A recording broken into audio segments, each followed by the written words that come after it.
What's up, everybody? This is Jeremy. I'm making my prediction video for UFC 101 right now. So I'm just going to go ahead off of UFC's website and I'll just pick a few fights here and there because there's really only two main fights. The rest of them are, almost all of them have at least one guy from the Ultimate Fighter in them after that. So the two main cards, I'll go ahead and start off with those. BJ Penn and Kenny Florian. For a long while after the GSP fight, with Florian training with GSP and everything, with GSP's game planning and the way that Florian's just been tearing through everybody, I expected Florian to probably come in and surprise BJ and beat him. But recently I've been watching a lot of videos and seeing a lot of pictures of BJ Penn, like training and working out and stuff. And he's probably in the best shape that I've seen him in a long, long time. So I think he's very, very serious for this. I think in the stand-up, Florian has an advantage just because the height, and probably, I'd say he's probably got a reach over BJ. I'd say he's probably a little bit quicker. He's definitely a lot more dynamic in his striking. But I think the downfall for Florian in this fight is going to be the wrestling.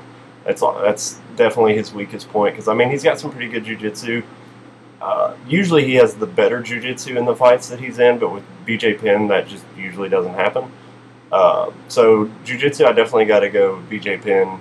Stand-up Florian, which kind of brings the main piece of who's going to win this fight comes down to wrestling, because whoever's got the better wrestling is always going to determine where the fight takes place.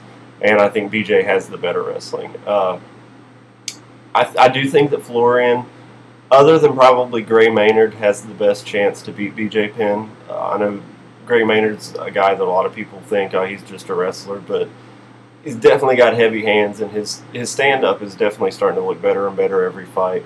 So I think Gray Maynard's going to be one of the top guys at 155 pretty soon. Next fight, Anderson and Forrest. Last two fights, Anderson hasn't looked too good, but I think that's because he's just come in totally unmotivated and really hasn't tried to finish his opponent.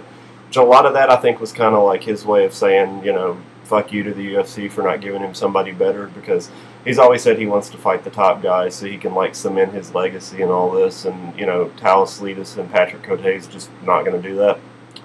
The thing with this, Forrest is, I'd say he's probably top 5 or 6 at 205 right now.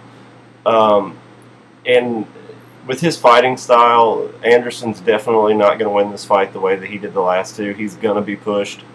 I don't know how smart of a move it is for Forrest to push the fight with Anderson, but you know, that's how he fights. He likes to push the pace, so he'll definitely bring it to Anderson. I think that just due to his aggressiveness, which usually plays into Anderson's hands, but with his length and his size, I think that could cause problems for Anderson, because the biggest guy he's fought up to this point is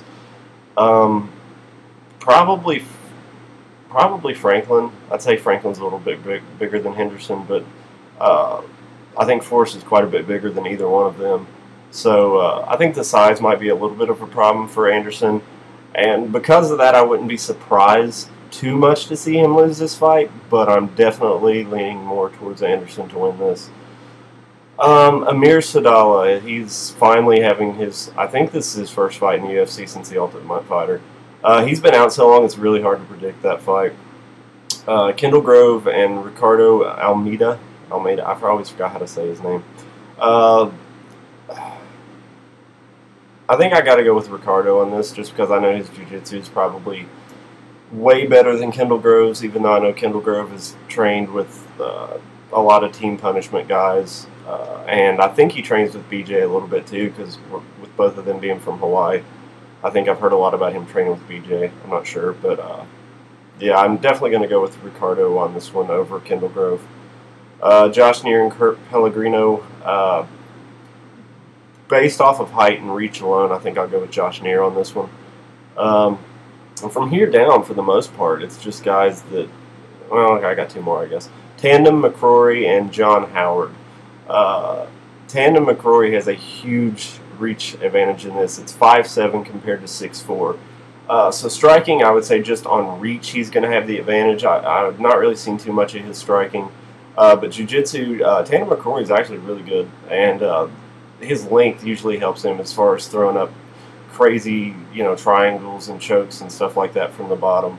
So definitely going to go with Tandem McCrory on that one. Talis is back now against Alessio Sakara.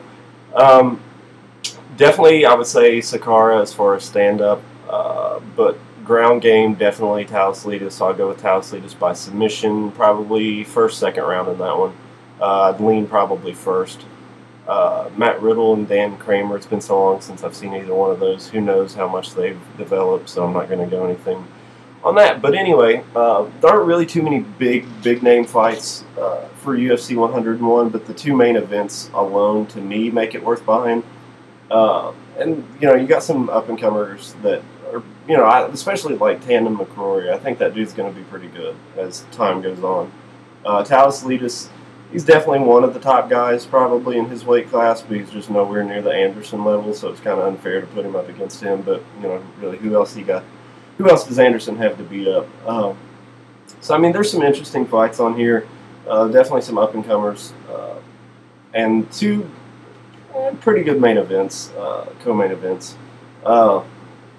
I'd say probably the BJ Florian fight will be a little more competitive than the Anderson-Forrest fight. But then again, Forrest has definitely surprised us before with the Shogun fight and stuff like that. So, and Rampage, even though I think he was given that fight, because if you see the pictures of Rampage and Forrest both after that fight, you can't convince me that Rampage lost that fight. But anyway, so post up your predictions for UFC 101. Tell me what you think, and post video responses, rate, subscribe, comment. And if you've not done that before, add me to your friends on YouTube, because I actually have started to accept people on my friends thing. I never did before just because I didn't see a point, but I've started to, so send me a friend request or whatever it's called on YouTube.